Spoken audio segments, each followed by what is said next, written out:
Imaginez un monde où chaque pierre raconte une histoire enfouie, un passé oublié que l'histoire officielle ignore. Des civilisations disparues, des technologies avancées oubliées depuis des millénaires.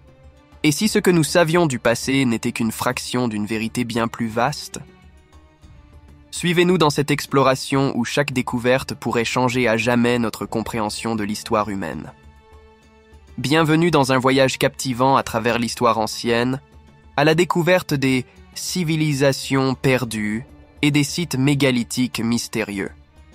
Partout dans le monde, des structures monumentales défient les explications traditionnelles sur les capacités des sociétés antiques. Que cachent ces monuments ?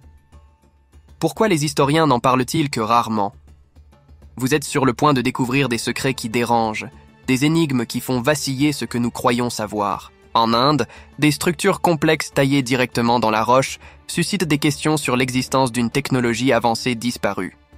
Des sculptures si précises qu'elles semblent impossibles à réaliser avec les outils connus de l'époque.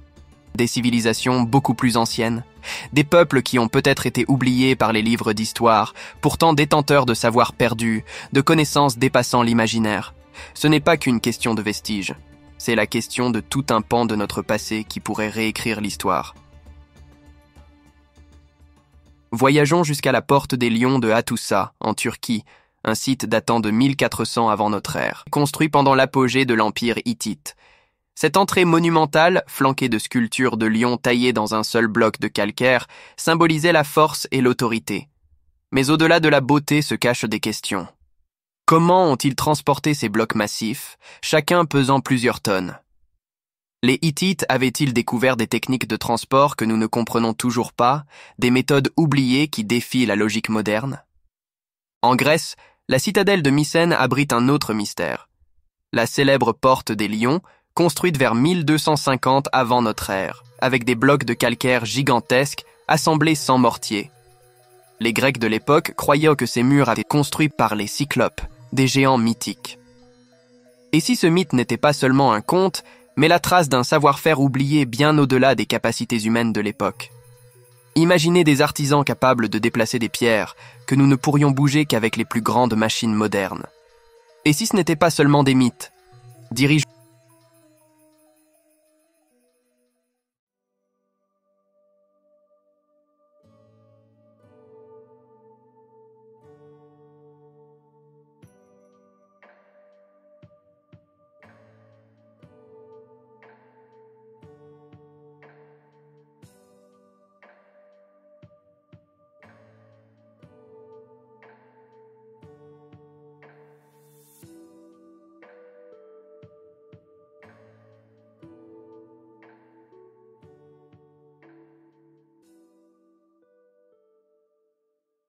nous maintenant vers Sigiriya, le rocher du lion au Sri Lanka, où une forteresse se dresse à 200 mètres au-dessus de la jungle, couronnée par un ancien palais. Mais ce qui étonne, ce n'est pas seulement l'emplacement, mais aussi le système hydraulique complexe qui alimentait des jardins luxuriants et des fontaines. Comment une civilisation ancienne a-t-elle réussi un tel exploit sans les outils modernes ? Était-ce simplement pour l'esthétique, ou y avait-il une raison plus obscure et stratégique ? Une technologie de l'eau qui défie encore nos ingénieurs modernes. En Amérique du Sud, Tiwanaku et Pumapunku, près du lac Titicaca en Bolivie, continuent de défier les scientifiques avec des blocs de pierre finement taillés, si parfaitement ajustés que même une lame de rasoir ne peut pas passer entre eux. Certains de ces blocs pèsent plus de 100 tonnes, transportés sur des kilomètres depuis des carrières lointaines. Comment ont-ils accompli cela sans la technologie moderne ? Avons-nous sous-estimé l'ingéniosité de cette civilisation ou y avait-il une technologie avancée que nous ne comprenons toujours pas ? Sur l'île de Sardaigne, les mystérieuses tours nuragiques construites par la civilisation nuragique entre 1800 et 730 avant notre ère. Plus de 7000 de ces tours sont disséminées à travers l'île, servant de forteresses, de lieux de culte et de résidence. Pourquoi une telle abondance de structures défensives ? De quoi se protégeaient-ils ? Ou est-ce que ces tours servaient à autre chose, quelque chose que l'histoire n'a pas encore révélé ? Des observations astronomiques, peut-être, ou des rites perdus qui connectaient ciel et terre. Le site de Gunung Padang en Indonésie est considéré comme l'un des plus grands et des plus mystérieux sites mégalithiques d'Asie du Sud-Est. Perché au sommet d'une colline, Gunung Padang révèle des couches archéologiques cachées qui pourraient dater de 25 000 ans. Si ces datations sont correctes, ce site pourrait complètement bouleverser notre chronologie des civilisations humaines.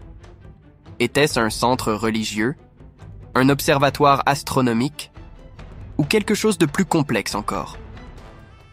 Avec des terrasses massives et des constructions souterraines, les secrets de Gunung Padang attendent encore d'être pleinement dévoilés. Chaque site, chaque pierre, chaque sculpture défie ce que nous pensions savoir des civilisations anciennes.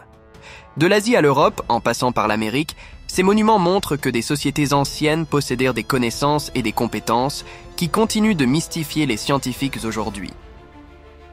Peut-être que notre histoire est bien plus ancienne et bien plus complexe que ce que les livres nous disent. Les indices sont là, mais sommes-nous prêts à les voir? Il est temps de reconsidérer ce que nous savons et de questionner ce qui nous a été enseigné.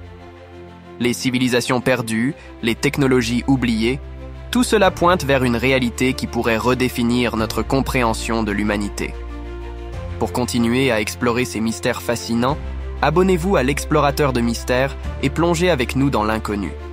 Qui sait ce que nous pourrions encore découvrir ensemble?